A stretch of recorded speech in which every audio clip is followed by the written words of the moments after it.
பெரிய ஆறுதல் என்ன அப்படின்னா, அந்த இடத்துல குரு பார்வை இருக்கு. ராகுவை குரு பார்க்க இருக்கிறார். அதனால ஒரு பிரச்சனைன்னு ஒண்ணு வந்தாலும் கடைசி நேரத்துல நமக்கு ஒரு சொல்யூஷன்ங்கிறது கிடைக்கும்.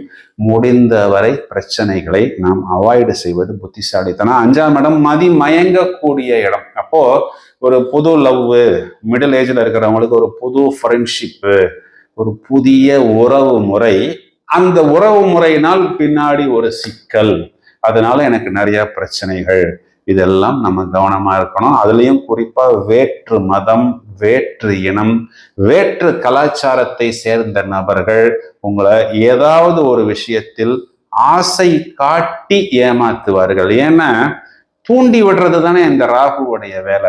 ஏதாவது ஒரு விஷயத்தில் உங்களை தூண்டி விடுவது. பிறகு அந்த ராகு என்பவர் வேடிக்கை பார்ப்பார். நாம என்ன பண்ணுவோம், அவர் நம்மளை எதுக்கு தூண்டி விட்டாரோ அதுக்கு உண்டான தண்டனை